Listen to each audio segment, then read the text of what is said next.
Hey guys, this is After the Bloom. My name is Nicole Monay, And I am Askia Fountain. and we are going to be talking about episode 2 through 5.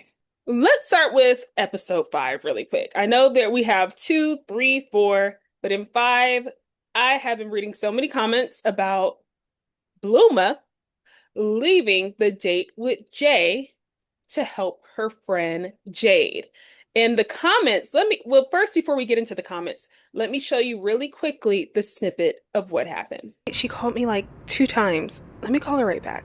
Hey Jade, what's wrong? Hey, are you up? I'm calling you, right? You don't have to say it like that.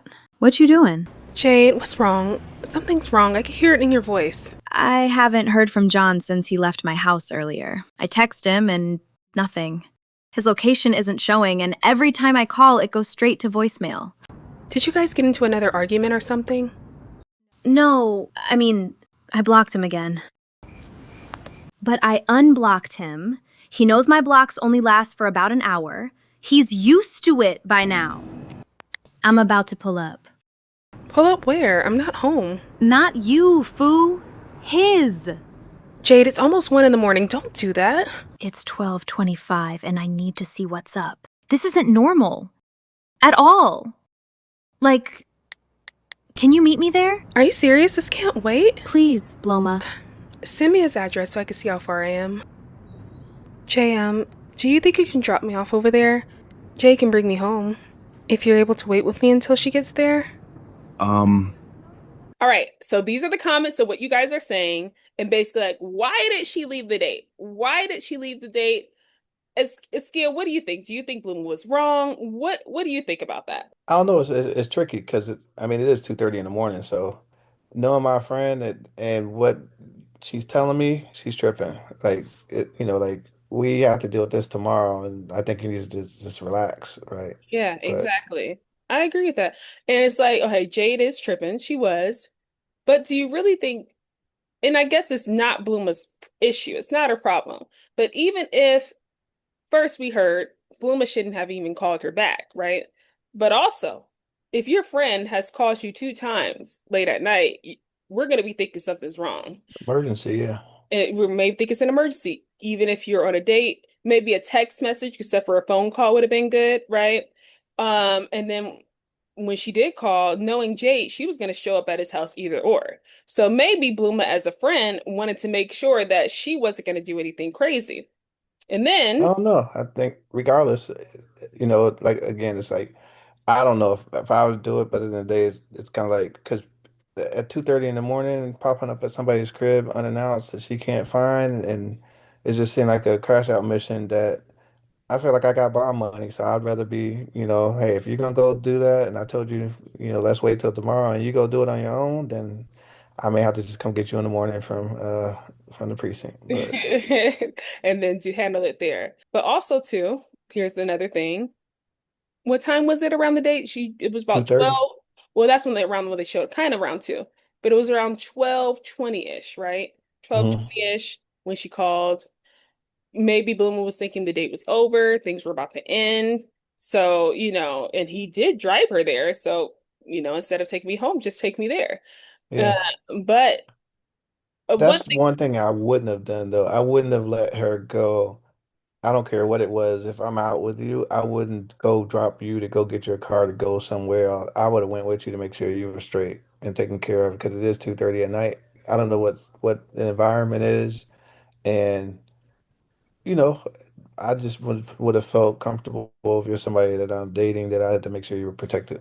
Yeah. And he didn't check upon her at all the next day. Bluma was pretty mad. So I feel, okay, I think of it this way too. Not getting too much into it. As we know, no one's perfect, right? Jay, in the last couple of episodes, he did do a couple things when it comes to Bluma, right?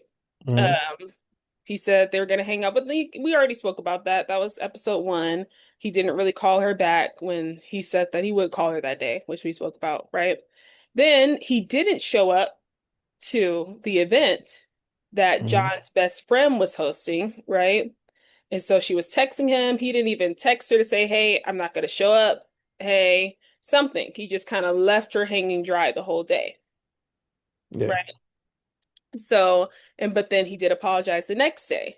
So it seems like there's something going on. Not, I wouldn't say something going on, but Jay also mentioned when they went on their first date that one, he doesn't like drama, which let's play that scene right now.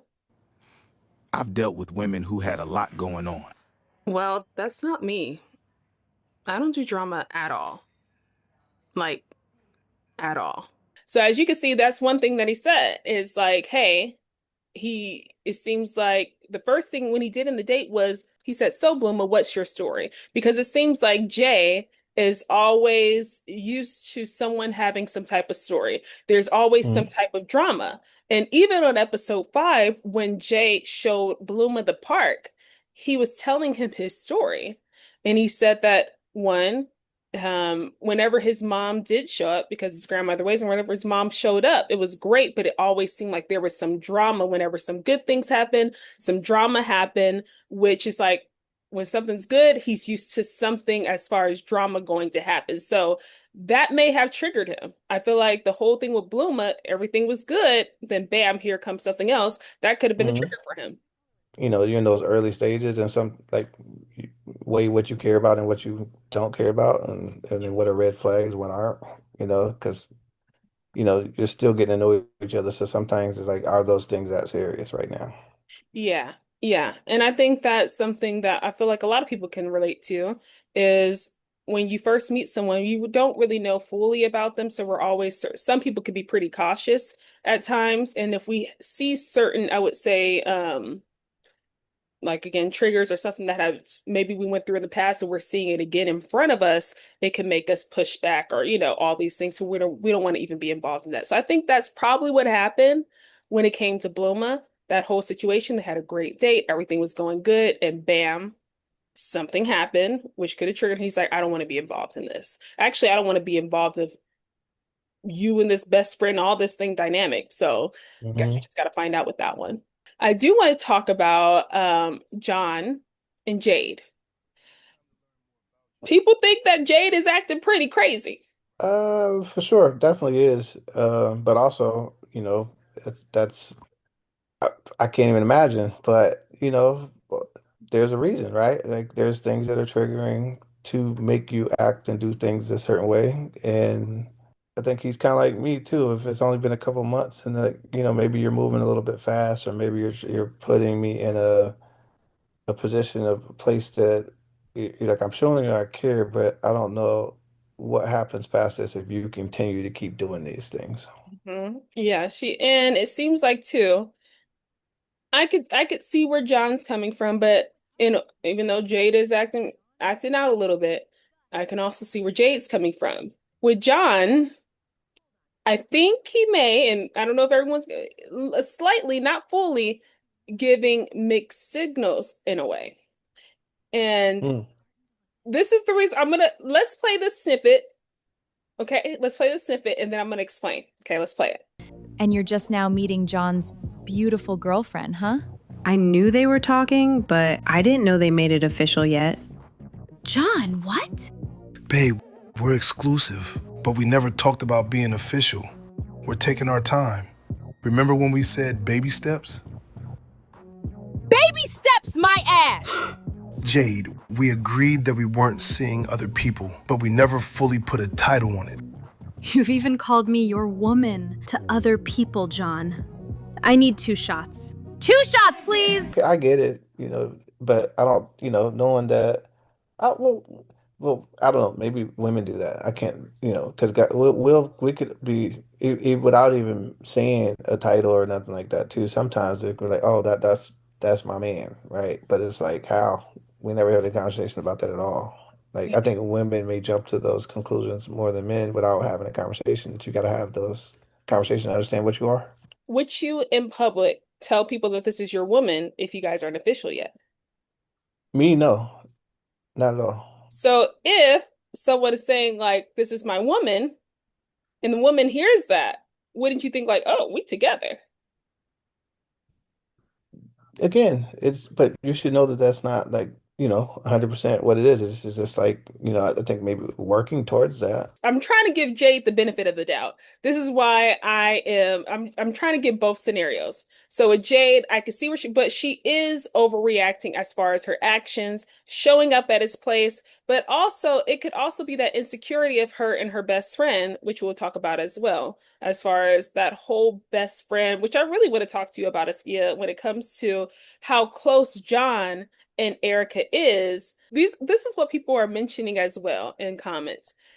And also, even my family members are reaching out to me saying this. Erica's Mhm. facial expression when it comes to her friend John, like even looking at Jade with those facial expressions, do you feel like her facial expressions are showing something a little bit more? Like maybe Erica is thinking that I don't think John is thinking of it as a little bit more. I feel like John is like, I'm in this city. I don't know anyone here in this city. The only person I know is Erica. Erica is my friend. I've known her since middle school. We are cool. But people are thinking, does Erica have different intentions? Does she may see John in a different light in a way? Let's talk about Derek. Derek's situation. Derek, I feel like he became a little bit more, I would say, realizing what's really going on. Like things are really starting to pile up on him, especially in episode 5 when he broke down and was just like praying, like, he doesn't know what to do. He got a child coming up, a baby coming up. He can't even take care of himself. He got a whole baby coming. He don't Yeah. got a house. He don't got a job. He's homeless. It's a lot going on with Derek. But I feel like Yeah. he's at least putting a little effort to make a change. Ain't got no choice. Those couch springs and ramen noodles make you change your thought Yeah. process. He's just in a serious situation right now because it's like, as a parent and having kids, it's like there's no lengths to what I wouldn't go through to make sure I was making sure they were straight. A man has to grow into over time, but Yeah. just knowing like, you know, you're already planning like all the things in the future and things you want to do with this kid that is not even born yet, right? So like I Yeah. think he has to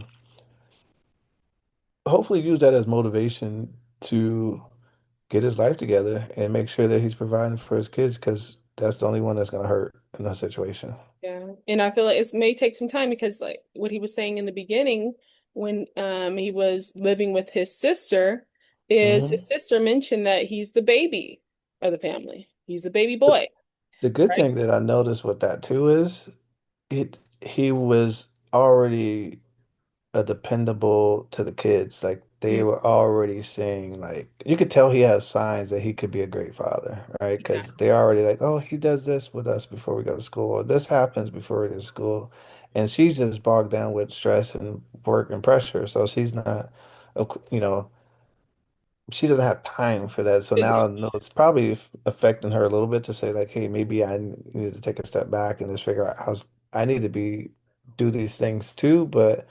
Also, I just like the fact that it shows the ability that he could be a great father. So it's like he has the potential to be that, responsible, I would say young man. He has that type of potential, but the certain actions that he's taken was more so immature which led him to the path that he's in right now. It's like people are getting upset with Derek, but then people feel bad for Derek. It's just kind of like uh, shoot, Derek. Dang it. Dang it. I think a lot of this he's putting on himself too, and just probably not being as proactively into trying to find that job because he's Yeah. been so uh he hasn't really had to. His sister had his back. She now it's like real now. Okay, cool. I can't keep doing this when I know I got a place over my head. You know what I mean? So you got to figure it out. We have to talk about Auntie. It seems like when it comes to Auntie, she has a deceased husband. From the photos, from the anniversary card, everything still being there, it's someone who she loved and cherished dearly. We don't know Mhm. if she's still grieving. I don't feel like she's still like you never really fully get over grief.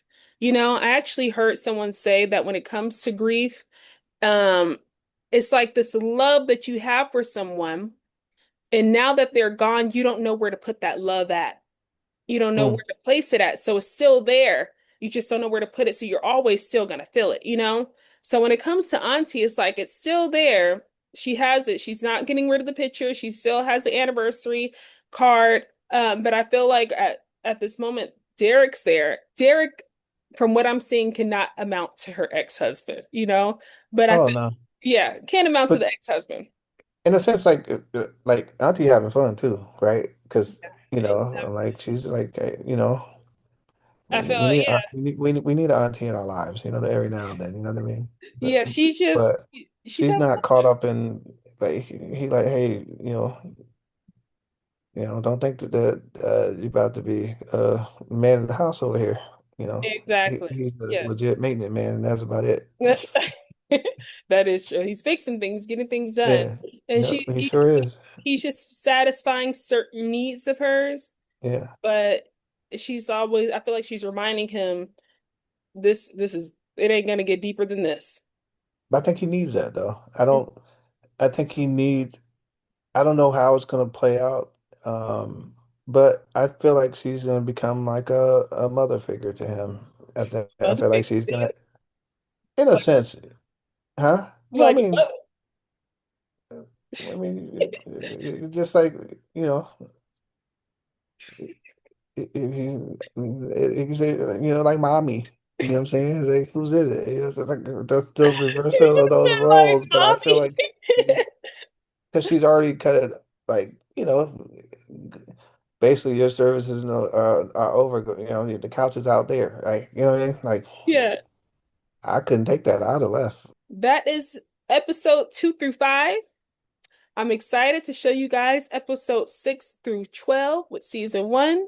I appreciate you guys so much just for watching. And also, too, I do have my GoFundMe up as well. I love, as you know, I love creating these episodes for you guys. It is expensive. I don't know if you guys ever worked with, certain AI programs when it comes to visuals. I would say more so visuals than animations, but each credit does cost it costs a lot. It does. So the people who have donated, I appreciate you guys so much. When I see the donations, I get so excited about it. I get excited because it's just I appreciate it. If you guys are able to contribute, even if it's $5 or anything like that, I appreciate it so much. And the people who have, again, thank you. I appreciate you guys. All right, guys. That is After the Bloom. Thank you guys so much for watching. Until next time, bye, guys.